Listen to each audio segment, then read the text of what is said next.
Papa Echo 1, Romeo X-Ray Juliet. This is Oscar, Romeo 4ISS. Welcome aboard the International Space Station.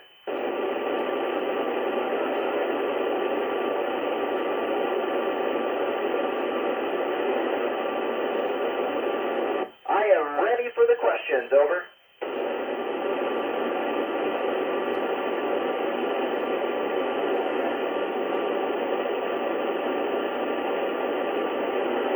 Well, when we do a spacewalk, we need that helmet on so that we have good airflow inside our spacesuit.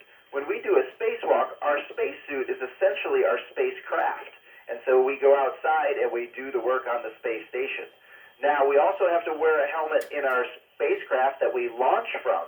And when we're in that spacecraft on the way up, we're wearing a helmet. But we're hoping we don't need to use that one, because inside that spacecraft we can survive just fine. We've got plenty of air, so it's just there in case we need it. Over.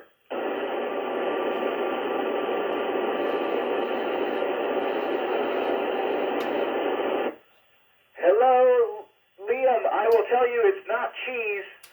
The moon is a big piece of rock that we think actually chipped off of the Earth a long, long time ago, and it's got regolith, which is kind of this dusty layer that's on top, and we're going to be going there soon and doing more investigation than we have with people before us and with robots before us now. Over.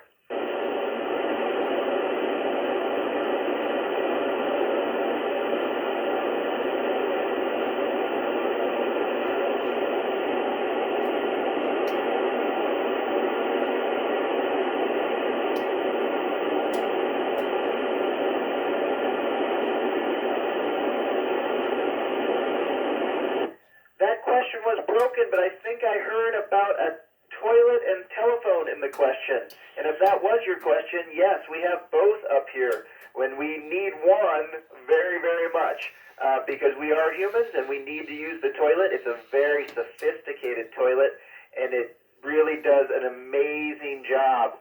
And we actually use the water part, the liquid part, and we're able to get the water out of that, if you can believe that. We get very clean water out of that, and we can use that water again. As far as the telephone, yes, we have a telephone, but we actually use it through our computers.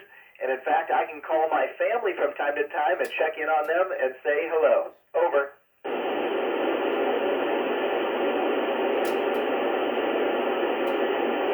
Hello, Jamie. Well, there's not weather that we're used to on Earth. On Earth, we're used to the air and the water mixing together and producing things like clouds and thunderstorms and even hurricanes sometimes. We don't have that here in space. Space is mostly a vacuum, of course, and the weather that we have here tends to be radiation. So the sun sometimes, or a lot of times, sends radiation our way, and so that's kind of the weather that we think about in space. Over.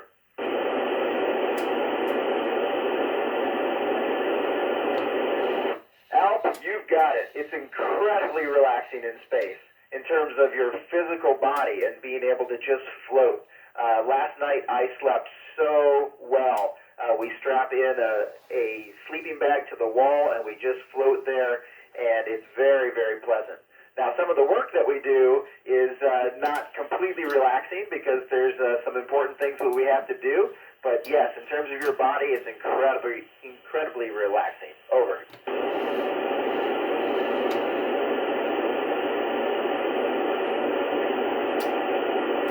Hi, Kofi. Well, we could do that.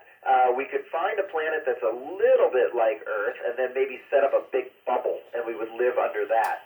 But you can imagine that would require a lot of work and a lot of time. So really, the planet that we've got right now is the one we need to protect. It's perfect, and it's beautiful, and it's so fragile. So let's take good care of it. Over.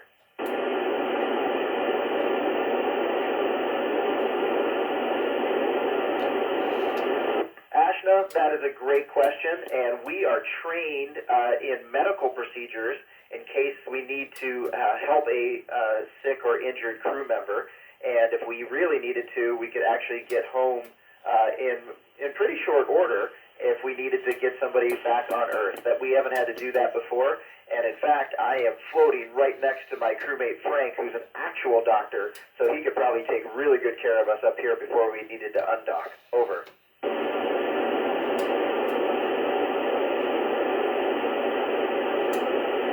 Island, absolutely. I am so happy to be here. I don't want to be here forever, but I'll tell you, during my 5, maybe 6 months on the International Space Station, I am incredibly happy. This is a great place to live and work. Over.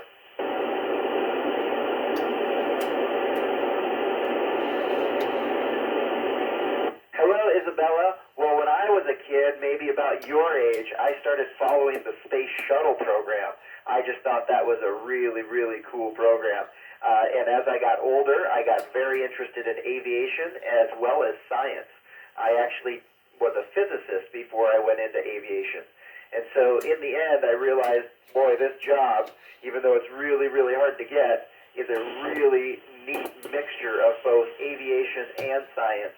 And so I've loved every bit of this job. Over.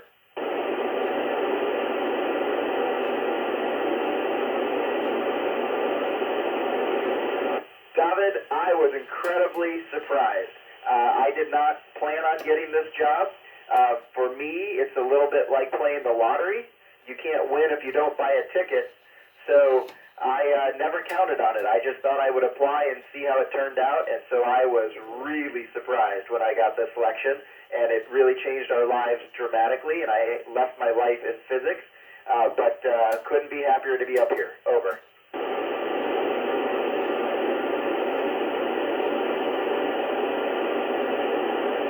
Hello, Beatrice. Well, we've been up here for 2 months, and we've been really busy while we've been here, and so I haven't seen a volcano yet.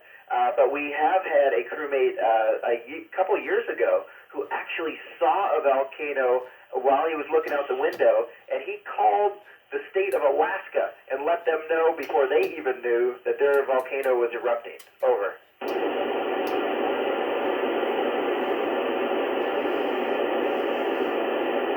Cyrus, that would be a really bad day. We really need oxygen to live. So we've got a lot of sources up here. We actually have big bottles of oxygen if we need it, and we actually can make our own oxygen. And we make it from carbon dioxide. Right now, you are breathing in oxygen, and then you're breathing out carbon dioxide. But we can work with that carbon dioxide and turn it into oxygen again. Super cool. Over.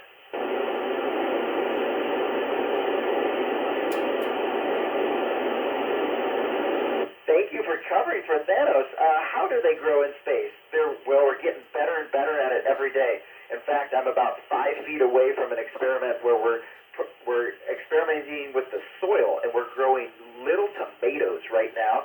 And I just learned this morning that once those are grown, we can eat some of them. Some of them need to come home for the scientists, but they're going to let us eat some of them. Over.